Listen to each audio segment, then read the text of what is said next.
50 കൊല്ലം കഴിഞ്ഞ് കേരളത്തിൽ കിട്ടുന്ന അസ്ഥിപഞ്ജരത്തിൻ്റെ DNA എടുത്താൽ കേരളത്തിൽ ഹിന്ദുക്കൾ ഉണ്ടായിരുന്നില്ല, ക്രിസ്ത്യാനിയും മുസ്ലിം മാത്രം ഉണ്ടായിരുന്നെന്ന് തെളിയും.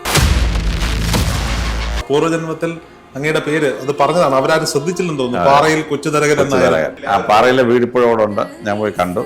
അതുപോലെ പൂർവ്വജന്മത്തിൽ ഞാൻ പ്രേമിച്ചിരുന്ന ശോഭയുടെ വീട് ഇപ്പോഴത്തെ അവിടെ ഉണ്ട്. ഈ പെൺകുട്ടി മരിച്ചെന്ന് വിചാരിച്ച ആ വീടിനൊന്നും പറ്റിയിട്ടില്ല, ആ വീട് ഇപ്പോഴും പലപ്പോഴും ഉണ്ട്.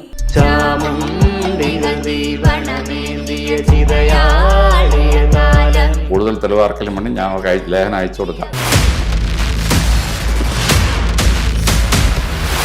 പ്രസിദ്ധമായ മാടത്തരവി കൊലക്കേസിൽ മറിയക്കുട്ടിക്ക് അച്ഛനെന്തോ ഒരു തുണി കൊടുത്തു. ആ തുണി ഈ സ്ത്രീയുടെ ശരീരത്തിലപ്പോൾ ഉണ്ടായിരുന്നു.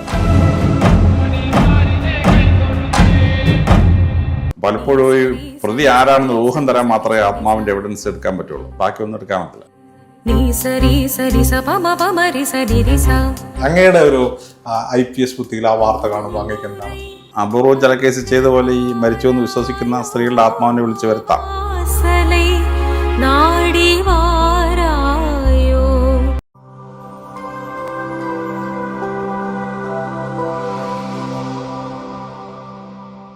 നമസ്കാരം. അബാക് മീഡിയയിൽ അതിഥി അലക്സാണ്ടർ ജേക്കബ് IPS ആണ്. സാർ നമസ്കാരം. വീണ്ടും അബാക് മീഡിയയിലേക്ക് സ്വാഗതം. നമ്മളുടെ പഴയ ചർച്ചകൾ, അങ്ങയുടെ പൂർവ്വജന്മം, അമ്പലപ്പുഴ മഹാരാജാവുമായി ബന്ധപ്പെട്ട കഥകളൊക്കെ ഒരുപാട് ചാനലുകാർ കണ്ടന്റുകളാക്കിയിരുന്നു. എനിക്ക് ന്യൂസ് 18 അതിന്റെ പിന്നാലെ അങ്ങനെ ഒരു രാജാവുണ്ടോ അന്വേഷിച്ചു പോയിരുന്നു, ഗവേഷണം നടത്തി. ഇത് കണ്ടപ്പോ എന്താ തോന്നുന്നു? മീഡിയ വണ്ണും ഗവേഷണം നടത്തി. മീഡിയ വണ്ണും നടത്തി. പിന്നെ കുറച്ച് അധികം ചാനലുകാർ ഇതിന്റെ പിന്നാലെ ഗവേഷണം നടത്തി. അവര് പറയുന്ന അമ്പലപ്പുഴയിൽ അങ്ങനെ ഒരു രാജാവും ഇല്ല, അങ്ങനെ ഒരു മന്ത്രിയും ഇല്ല, അങ്ങനെ ഒരു കഥയും ഇല്ല എന്നുള്ളതാണ്. അത് കണ്ടപ്പോ മീഡിയ വണ്ണം ഭയങ്കരമായിട്ട് ഗവേഷണം നടത്തി. ഇത് കണ്ടപ്പോ എന്താ തോന്നിയേ? ഏതാ ഈ ചാനലുകാരൊക്കെ അന്ന് പറഞ്ഞ കഥകളൊക്കെ വെറുതെ ആണെന്ന് പറയുന്നത് കണ്ടപ്പോ? അല്ല, അവർ ചെയ്യേണ്ടത് പാറയിൽ കൊച്ചുതരകൻ എന്നൊരു മന്ത്രി ഉണ്ടായിരുന്നു എന്ന് ആദ്യം പരിശോധിക്കണം. അപ്പോൾ അമ്പലപ്പുഴയെ പറ്റി, അമ്പലപ്പുഴ ക്ഷേത്രത്തെ പറ്റി ഒഫീഷ്യലി ഒരു ഡോക്യുമെൻ്ററി ഇറങ്ങിയിട്ടുണ്ട്. ഒന്നിൽ അത് പരിശോധിക്കുക, അല്ലെങ്കിൽ അമ്പലപ്പുഴയെ പറ്റി വിക്കിപീഡിയ ഒരു എണ്ണം ഇറക്കിയിട്ടുണ്ട്. ഇനി അമ്പലപ്പുഴയെ പറ്റി ഒഫീഷ്യലി ദേവസ്വം ബോർഡ് ഒരു സാധനം പബ്ലിഷ് ചെയ്തിട്ടുണ്ട്. ഈ മൂന്നിനകത്തും അമ്പലപ്പുഴ പാറയിൽ കൊച്ചുതരകൻ എന്ന് പറഞ്ഞ മന്ത്രി ഉണ്ടെന്നും ആ മന്ത്രിയെ രാജാവ് മുക്കിക്കൊന്നെന്നും അയാളുടെ എതിർപക്ഷത്തുണ്ടായിരുന്ന കുടുംബം ഇന്നതാണെന്നും ഒക്കെ വിശദമായി പറയുന്നുണ്ട്. അപ്പോൾ സംശയം ഉണ്ടെങ്കിൽ അവർ ഒഫീഷ്യലായി അമ്പലപ്പുഴയുടെ ചരിത്രം പറയുന്ന, പാറയിൽ കൊച്ചുതരകൻ്റെ ചരിത്രം പറയുന്ന സംഗതി വായിക്കുക. ഇനി അമ്പലപ്പുഴയെ പറ്റി ഇപ്പം തന്നെ അമ്പലം തന്നെ ഇറക്കിയ വീഡിയോ ഉണ്ട്. അതിനകത്തും പാറയിൽ കൊച്ചുതരകൻ്റെ കാര്യവും അന്നത്തെ രാജാവിൻ്റെ കാര്യവും കൃത്യമായി രേഖപ്പെടുത്തിയിട്ടുണ്ട്. അപ്പോൾ പൂർവ്വജന്മത്തിൽ അങ്ങയുടെ പേര് അത് പറഞ്ഞതാണ്, അവരാരും ശ്രദ്ധിച്ചില്ലെന്ന് തോന്നുന്നു. പാറയിൽ കൊച്ചുതരകൻ എന്നായിരുന്നു. അവരാരും അത് കണ്ടിട്ടില്ല. പാറയിലെ വീട് ഇപ്പോഴും അവിടെ ഉണ്ട്, ഞാൻ പോയി കണ്ടു. അതുപോലെ പൂർവ്വജന്മത്തിൽ ഞാൻ പ്രേമിച്ചിരുന്ന ശോഭയുടെ വീട് ഇപ്പോഴത്തെ അവിടെ ഉണ്ട്. ഈ പെൺകുട്ടി മരിച്ചെന്ന് വിചാരിച്ച ആ വീടിനൊന്നും പറ്റിയിട്ടില്ല, ആ വീട് ഇപ്പോഴും പലപ്പോഴും ഉണ്ട്. ഞാനിപ്പോഴും പോയി അത് വെരിഫൈ ചെയ്തു. അത് വിറ്റുപോകുമോ, വേറെ വല്ല മതക്കാരൻ വാങ്ങിച്ചിരുന്നെങ്കിൽ ചില മാറിപ്പോയിനായിരുന്നു. അത് വിറ്റുപോയിട്ടില്ല, ഇപ്പോഴും അവിടെ തന്നെ ഉണ്ട്. അവരുടെ അനന്തരാവകാശികൾ ഇപ്പോഴും 2 വീട്ടിലുണ്ട്. പാറയിലെ വീട്ടിലുണ്ട്, മറ്റേ വീട്ടിലുണ്ട്. ഇനി പാറയിൽ കൊച്ചുതരകനെ കുളത്തിൽ മുക്കിക്കൊല്ലാൻ ശ്രമിച്ച ആ മന്ത്രിയും വീട്ടുകാരും അവർ ക്ഷയിച്ച് ഏതാണ്ട് ഇല്ലാത്തവരുമായിട്ടുണ്ട് ഇപ്പം അമ്പലപ്പുഴ. 250 വർഷം കഴിഞ്ഞതുകൊണ്ട്. അമ്പലപ്പുഴ 1743 മാർത്താണ്ഡ രാജാവ് പിടിച്ചത് രാജവംശം ഇല്ലാതായി. അപ്പോൾ ആ രാജവംശത്തിൻ്റെ ഒറിജിനൽ സോഴ്സ് ഞാൻ പോയി കണ്ടു. അതായത് കോട്ടയത്തെ കുമാരനല്ലൂർ ഭഗവതി ക്ഷേത്രത്തിൻ്റെ അടുത്തായിരുന്നു അവർ ഒറിജിനലി ഉണ്ടായിരുന്നത്. അപ്പോൾ അവർക്ക് നമ്മുടെ വടക്കൻകൂർ രാജാക്കന്മാർ ഒരു ദാനം കൊടുത്തു. എന്നിട്ട് ആ വടക്കൻകൂർ രാജാവിൻ്റെ മകളെ കൊണ്ട് ഈ രാജാവ്, അമ്പലപ്പുഴ രാജാവ് കല്യാണം കഴിച്ചു. എന്നിട്ട് അതിന് പകരമായി പുളുങ്കീഴ് എന്ന് പറഞ്ഞ സ്ഥലം ശ്രീധരൻ കൊടുത്തു. അങ്ങനെ ഈ അമ്പലപ്പുഴ രാജാവിന് സ്വതന്ത്രമായ ഒരു ഭരണസീമ കിട്ടി. അതിന് കാരണം വടക്കൻകൂർ രാജാവിൻ്റെ മകളെ കല്യാണം കഴിച്ചപ്പോഴാണ്. ഈ വടക്കൻകൂർ രാജവംശത്തിൻ്റെ ചരിത്രത്തെപ്പറ്റി ഒരു സെമിനാർ നടത്തിയിരുന്നു. അപ്പോൾ ആ നടത്തിയ സെമിനാറിന് ഞാൻ പോയി, കടുത്തുരുത്തി MLA മോൻസ് ജോസഫാണ് ആ സെമിനാർ നടത്തിയത്. അവിടെ ഈ വടക്കൻകൂർ രാജാവിൻ്റെ ചരിത്രവും എങ്ങനെയാണ് ഈ അമ്പലപ്പുഴ രാജാവിന് മകളെ വിവാഹം കഴിച്ച് കൊടുത്തതെന്നും അങ്ങനെ ആ അമ്പലപ്പുഴ രാജാവിന് വിവാഹം കഴിച്ച് കൊടുത്ത ആ രാജാവിനും സന്തതിക്കും എങ്ങനെ സംഭവിച്ചെന്നും ഒക്കെ രേഖപ്പെടുത്തിയിട്ടുണ്ട്. അതുപോലെ തന്നെ എങ്ങനെയാണ് സാമൂതിരി രാജാവ് വടക്കൻകൂട് രാജകൊട്ടാരത്തിൽ നിന്ന് 2 സ്ത്രീകളെയും 2 രാജകുമാരന്മാരെയും കല്യാണം കഴിച്ചിട്ട് പോയെന്നും ഇപ്പോഴത്തെ സാമൂതിരിമാരുടെ പൂർവികരായി അവരെങ്ങനെ മാറിയെന്നും ഒക്കെ സെമിനാറിൽ വിശദമായി പറഞ്ഞിട്ടുള്ളതാണ്. അപ്പം അങ്ങനെ പാറയിൽ കൊച്ചമ്മൻ്റെ ചരിത്രം, കൊച്ചുതരകൻ്റെ ചരിത്രം ഒഫീഷ്യൽ ഹിസ്റ്ററിയാണ്. അമ്പലപ്പുഴ ഒഫീഷ്യൽ ഹിസ്റ്ററിയിലും വിക്കിപീഡിയയുടെ ചരിത്രത്തിലും ഡോക്യുമെൻ്ററീസിൽ പറയുന്ന അമ്പലപ്പുഴ ചരിത്രത്തിലും ഈ മന്ത്രിയെ കൊന്ന കഥ രേഖപ്പെടുത്തിയിട്ടുണ്ട്. കൂടുതൽ തെളിവാർക്കലും വേണ്ടി ഞാൻ അവർക്ക് ലേഖനം അയച്ചു കൊടുക്കാം, കുഴപ്പമില്ല. ആരും ഇതിനകത്ത് കൂടുതൽ അന്വേഷിക്കേണ്ട ആവശ്യമില്ല എന്നുള്ളതാണ്. നമ്മള് കഴിഞ്ഞ തവണ സംസാരിച്ചപ്പോൾ ഒരുപാട് പോലീസ് കേസുകളിൽ സോൾ പ്രസൻസ് കൊണ്ട് ഹിന്റ് കിട്ടിയതും അന്വേഷിക്കാൻ പറ്റിയതിനെ പറ്റിയൊക്കെ അങ്ങ് പറഞ്ഞു. അപ്പം അങ്ങനെയാണെങ്കിൽ ഇത് കൂടുതലായി പോലീസ് ഡിപ്പാർട്ട്മെന്റിന് ഉപയോഗിച്ചുകൂടെ ഈ ഒരു സംവിധാനം? ഒന്ന്, അങ്ങനെ കേസ് അന്വേഷിച്ച് തെളിയിച്ചു കഴിഞ്ഞാൽ അത് ശാസ്ത്രീയമായിട്ട് കോടതി പ്രസന്റ് ചെയ്യാൻ പറ്റില്ല. അപ്പോൾ നമുക്കൊരു ഇൻഡിക്കേഷൻ കിട്ടാൻ വേണ്ടി മാത്രമേ അത് ഉപയോഗിക്കാൻ പറ്റുള്ളൂ. പിന്നെ ആ കേസ് കംപ്ലീറ്റ് നമ്മൾ അന്വേഷിച്ച് ശാസ്ത്രീയമായ തെളിവ് മാത്രമേ കോടതി കൊടുക്കാൻ പറ്റുള്ളൂ. അപ്പോൾ ആത്മാവാണ് പ്രതിയെ കണ്ടെത്തിയെന്ന് പറഞ്ഞാൽ അപ്പോഴേ കേസ് വിട്ടു, പ്രതി രക്ഷപ്പെട്ടു. അപ്പോൾ നമുക്ക് ചിലത് ഫിംഗർ പ്രിൻ്റ് കിട്ടും, ചിലതിൽ നമുക്ക് വേറെയുള്ള ശാസ്ത്രീയ എവിഡൻസ് കിട്ടും. ഇല്ലെങ്കിൽ ആ പ്രതി ഇട്ടിട്ട് പോയൊരു സാധനം, ഒരു മൊബൈൽ ഫോണോ ഒരു സാധനം സെറ്റിൽ നിന്ന് കിട്ടി, അതിൽ നിന്ന് പ്രതിയെ പിടിക്കാം. അല്ലെങ്കിൽ ഈ പ്രതി ഉപയോഗിച്ചിരുന്ന ഒരു വസ്ത്രം അവിടെ കിട്ടും, അത് കുഴപ്പം ചാടിക്കാം. അത് വെച്ചിട്ട് പ്രതിയെ കണ്ടെത്താം. പക്ഷേ പ്രസിദ്ധമായ മാടത്തരവി കൊലക്കേസിൽ മറിയക്കുട്ടിക്ക് അച്ഛനെന്തോ ഒരു തുണി കൊടുത്തു, ആ തുണി ഈ സ്ത്രീയുടെ ശരീരത്തിലപ്പോൾ ഉണ്ടായിരുന്നു. അങ്ങനെ അച്ഛനിലേക്ക് ആ കേസ് പോവുകയും കുഴപ്പമുണ്ടാവുകയും ചെയ്തു. അപ്പോൾ ഇത് കൃത്യമായി മനസ്സിലാക്കേണ്ട ഒരു സംഭവമാണ്. അപ്പോൾ അങ്ങനെ ലക്ഷ്യം തെറ്റാം, മനസ്സിലാകുന്നുണ്ട്. അങ്ങനെ ലക്ഷ്യം തെറ്റിപ്പോകാതിരിക്കണമെങ്കിൽ മറ്റെവിഡൻസ് വേണം. പലപ്പോഴും ഈ പ്രതി ആരാണെന്ന് ഊഹം തരാൻ മാത്രമേ ആത്മാവിൻ്റെ എവിഡൻസ് എടുക്കാൻ പറ്റുള്ളൂ, ബാക്കിയൊന്നും എടുക്കാൻ പറ്റില്ല. അല്ല, ഇത് കാണിച്ചു കഴിഞ്ഞാൽ കേസ് ഡയറി പോയി, അതിൻ്റെ എവിഡൻഷറി വാല്യൂ ഒന്ന് പോയി. കാര്യം ആത്മാവിന് എവിഡൻസ് കൊടുക്കാൻ പറ്റത്തില്ല. ഓക്കുലർ എവിഡൻസിന്, ആത്മാവിൻ്റെ എവിഡൻസിന് വാല്യൂ ഇല്ല.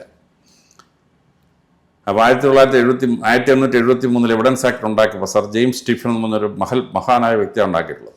It is a perfect act. കഴിഞ്ഞ 150 കൊല്ലം കൊണ്ട് ആകെ കഷ്ടിച്ചൊരു 3 അമെൻമെൻ്റ് ആ എവിഡൻസ് ആക്ടിൽ ഉണ്ടായുള്ളൂ. അപ്പം ഇത് കൊണ്ടാണ് പറ്റും. അപ്പം കള്ളത്തലം ഉണ്ടാക്കുന്ന ആരോപണം ഉണ്ടാവും. അതുകൊണ്ട് ഒരു ഇൻഡിക്കേഷൻ കിട്ടി, അത് നമ്മൾ ഇൻഡ്യൂഷൻ പോലെ സഹായിക്കും. പക്ഷെ ബാക്കിയുള്ളത് നമ്മൾ ശാസ്ത്രീയമായി തെളിയിച്ച് അത് കോടതി കൊടുത്തെങ്കിലേ കേസ് ശിക്ഷിക്കപ്പെടുള്ളൂ. അവിടെയാണ് ശ്രദ്ധിക്കാനുള്ളത്. ഈ ഇന്നത്തെ കാലത്തും ഇന്നത്തെ ഉദ്യോഗസ്ഥർ, അങ്ങയുടെ കാലഘട്ടത്തിന് ശേഷം വന്ന ഉദ്യോഗസ്ഥർ ഇതിലൊക്കെ ഉപയോഗിക്കുന്നുള്ളതായിട്ട് അറിവുണ്ടോ? അതായത് അവരിത് അന്ധവിശ്വാസമാണെന്നൊക്കെ പറയും, പക്ഷെ ചില കേസിൽ ഒരു തുമ്പും കിട്ടുന്നില്ല. കിട്ടിയില്ലെങ്കിൽ ആ കേസ് തെളിയിച്ചില്ലെങ്കിൽ ആ ഉദ്യോഗസ്ഥനെതിരെ ഭയങ്കര ആരോപണം ഉണ്ടാവും, ഇയാൾ ഇന്നഫിഷ്യൻ്റാണ്, കാരണം ഉണ്ടാവും. അപ്പോൾ അപൂർവമായ ചില കേസിൽ അവരത് ഉപയോഗിക്കും. പക്ഷെ ഉപയോഗിച്ച് കഴിഞ്ഞാലും കേസ് ഡയറി ഇതിനെപ്പറ്റി കാണുകയില്ല. എന്നെ ഒരു ഉദ്യോഗസ്ഥൻ വിളിച്ചിട്ടുണ്ട്, ഒരു ക്രൈംബ്രാഞ്ച് ഉദ്യോഗസ്ഥൻ, ഒരു കേസുമായി ബന്ധപ്പെട്ട്. കേസൊന്നും ഞാൻ പറയുന്നില്ല, ആരെങ്കിലും ഒന്ന് പറഞ്ഞു തരുമോ ആരാണ് പറ്റി. അന്ന് എനിക്കറിയാവുന്ന 1-2 പേരുടെ പേര് ഞാൻ പറഞ്ഞു കൊടുത്തു. പിന്നെ ഞാൻ കോൺടാക്ട് ചെയ്തിട്ടില്ല, എന്തായാലും ഞാൻ ചോദിച്ചിട്ടില്ല. നമ്മുടെ ഒരു ഭാഗമല്ലാത്തതുകൊണ്ട് ഞാൻ അതിന്റെ പിന്നാലെ പോയിട്ടുമില്ല. ഇപ്പോൾ ഈ ആലപ്പുഴയിലെ ഒരു സ്റ്റീഫന്റെ കേസ് വരുന്നുണ്ടല്ലോ, 4 സ്ത്രീകളെ കൊന്നതാണ് അല്ലെങ്കിൽ കൊന്നതല്ല എന്നൊക്കെ പറഞ്ഞിട്ട്. അങ്ങയുടെ ഒരു IPS ബുദ്ധിയിൽ ആ വാർത്ത കാണുമ്പോൾ അങ്ങേക്ക് എന്താണ് തോന്നുന്നത്? അതായത് പോസിബിലിറ്റിയാണ്. അപ്പം അപൂർവം ചില കേസ് ചെയ്ത പോലെ ഈ മരിച്ചു എന്ന് വിശ്വസിക്കുന്ന സ്ത്രീകളുടെ ആത്മാവിനെ വിളിച്ചു വരുത്താം. ആ സ്ത്രീയുടെ ക്രോസ് റിലേറ്റീവ്സ് ആരെങ്കിലും ഉണ്ടെങ്കിൽ വിളിച്ചു വരുത്താം, അതിനൊരു തുമ്പുണ്ടാക്കാം. പക്ഷെ അത് എവിഡൻസ് അല്ല, തെളിവല്ല. അത് ഞാനത് ചോദിക്കാൻ കാര്യം എന്താണെന്ന് വെച്ചാൽ, ഈ സ്റ്റീഫൻ കൊന്നു എന്ന് പറയുന്ന, അല്ലെങ്കിൽ കാണാതായ ബിന്ദു പത്മനാഭൻ എന്ന് പറയുന്ന സ്ത്രീ, 20 വർഷം മുമ്പ് കാണാതായ സ്ത്രീ, ഇപ്പോൾ അവരെ വീണ്ടും കണ്ടു, വസ്തുവിന്റെ പണം കൈമാറിയപ്പോൾ കണ്ടു എന്ന് വസ്തു വാങ്ങിയ ആൾ ഈ അടുത്തിടെ മാധ്യമങ്ങൾക്ക് വാർത്ത കൊടുത്തിരുന്നു.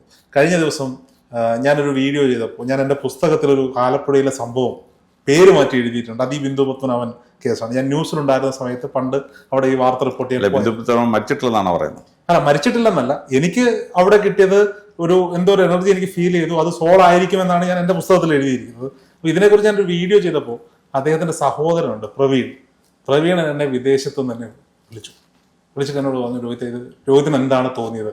ഞാൻ പ്രവീൺ വിശ്വസിക്കുന്നത് 95% ഇദ്ദേഹമാണ്, അല്ലെങ്കിൽ 99% സ്റ്റീഫനാണ് കൊലപ്പെടുത്തിയത്, അല്ലെങ്കിൽ ജീവിച്ചിരിപ്പില്ല എന്നാണ് വിശ്വസിക്കുന്നത്. ഇനി 1% എന്തെങ്കിലും ഒരു പോസിബിലിറ്റി ഉണ്ടോ എന്നറിയാൻ വേണ്ടി എന്തെങ്കിലും മാർഗമുണ്ടോ, ഈ ഇത്തരം മാർഗങ്ങളല്ല, രോഹിതിന് എന്തെങ്കിലും അറിവുണ്ടോ എന്ന് ചോദിച്ച് എന്നെ വിളിച്ചിരുന്നു. ഞാൻ എപ്പോഴെങ്കിലും സാറിനെ കാണുമ്പോൾ ചോദിക്കണം എന്ന് വിചാരിച്ചിരുന്ന ഒരു വിഷയമാണ്. അവർ ചോദിച്ചതാണ് എന്നോട്, എന്തെങ്കിലും വഴിയുണ്ടോ, എന്താണ് സംഭവിച്ചതെന്ന് അറിയാൻ. അല്ലെ, ഇത് ഒന്ന് ടെസ്റ്റ് ചെയ്ത് നോക്കാം. അതായത് ഈ ക്ലോസ് റിലേറ്റീവ്സ് ആരെങ്കിലും ഉണ്ടെങ്കിൽ ആ ആളിൻ്റെ ശരീരത്തിലോട്ട് ഈ മരിച്ച ആളിൻ്റെ ആത്മാവിനെ ആവാഹിച്ച് കയറ്റിയിട്ട് മൊഴി രേഖപ്പെടുത്താൻ വേണമെങ്കിൽ. പക്ഷേ മൊഴി രേഖപ്പെടുത്തുന്നത് ഒരു ഇൻറ്റ്യൂഷൻ മാത്രമേ ഉള്ളൂ. ബാക്കി അത് റിസർച്ച് ചെയ്ത് കണ്ടെത്തണം. ബോഡിയുടെ ഡീറ്റെയിൽസ് കിട്ടുമോ എന്ന് കണ്ടെത്തണം. അപ്പോൾ ജസ്നയുടെ കേസിൽ അത് ഉപയോഗിക്കാമെന്ന് ഞാൻ ഉദ്യോഗസ്ഥരെ വിളിച്ച് പറഞ്ഞിരുന്നു. പക്ഷെ അത് ഉപയോഗിച്ചോന്ന് എനിക്ക് അറിഞ്ഞൂടാ. ജസ്നോ തിരോധാന കേസാണ്. ആ കുട്ടി മരിച്ചോ ഇല്ലയോ എന്ന് അറിയാൻ വേണ്ടി ക്ലോസ് റിലേറ്റീവ്സിൻ്റെ ഒരാളുടെ ശരീരത്തിൽ വിളിച്ചാൽ വരുമോ എന്ന് നോക്കണം. അങ്ങനെയാണെങ്കിൽ ആൾ മരിച്ചിട്ടുണ്ട്. ആത്മാവ് വന്നില്ലെങ്കിൽ ചിലപ്പോൾ ആൾ മരിച്ചിട്ടില്ല, എവിടെയോ ജീവനോടുണ്ടെന്ന് മനസ്സിലാക്കാം. അത് തന്നെയാണ് ഈ ബിന്ദു പത്മനാഭൻ കേസിലും സാധ്യമാകാൻ ഏക ചാൻസ് ഉള്ള ഒരു വിഷയം. 20 വർഷം കഴിഞ്ഞു, ഇവരെ കണ്ടെന്നും പറയുന്നു, കണ്ടില്ലെന്നും പറയുന്നു. ഇപ്പോ സ്റ്റീഫന്റെ കുളിമുറിയിൽ നിന്ന് രക്തക്കറയുടെ അംശം കിട്ടുമ്പോൾ ബിന്ദു പത്മനാഭനെ കുളിമുറിയിലിട്ട് കൊന്നതാണെന്ന് പഴയ 3.5 വർഷം മുമ്പ് മാധ്യമങ്ങൾക്ക് കൊടുത്തൊരു മൊഴി ഇന്നും കിടന്ന് കറങ്ങുകയാണ്. പക്ഷെ തെളിവുകളില്ലാത്തതിന്റെ പേരിൽ ഒന്നും ചെയ്യാൻ പറ്റുന്നില്ല. പിന്നെ ബ്ലഡിനകത്തുനിന്ന് അയൺ സെപ്പറേറ്റ് ചെയ്യാൻ പറ്റിയാൽ എത്ര വർഷം കഴിഞ്ഞാലും കേസ് തെളിയിക്കാൻ പറ്റും. ഇപ്പം കണ്ണൂർ ഒരു കേസിൽ ഒരാളിനെ ജീപ്പിൽ കയറ്റിക്കൊണ്ടുപോയി കൊന്നു. ബോഡി ഓടാന്നൊരു പിടിയില്ല. പക്ഷേ ഇവരെന്ത് ചെയ്തു, ഈ ജീപ്പ് രണ്ടാമത് പെയിൻറ്റ് ചെയ്തിട്ട് ജീപ്പ് വീട്ടിൽ കൊണ്ടിട്ടു, ഈ ആളിനെ തട്ടിക്കൊണ്ടുപോയ ജീപ്പ്. അപ്പോൾ ഞങ്ങൾ ആ ജീപ്പ് പരിശോധിച്ചപ്പോൾ റീപെയിൻറ്റ് ചെയ്തതെന്ന് മനസ്സിലായി. പക്ഷേ ഞങ്ങൾ പെയിൻറ്റ് ചുരണ്ടി അതിനടിയിൽ നിന്ന് ഈ ആളിൻ്റെ രക്തക്കരയുടെ ഡ്രൈഡപ്പ് ഫോം കിട്ടി. അത് ടെസ്റ്റ് ചെയ്തപ്പോൾ അതിനകത്തുനിന്ന് ഈ മരിച്ച ആളിൻ്റെ ബ്ലഡ് ഗ്രൂപ്പിലെ DNA ആണെന്ന് മനസ്സിലായി. എന്നിട്ട് അവരെ അറസ്റ്റ് ചെയ്തു. ആ കേസ് ശിക്ഷിച്ചു, കോടതി ശിക്ഷിച്ചു.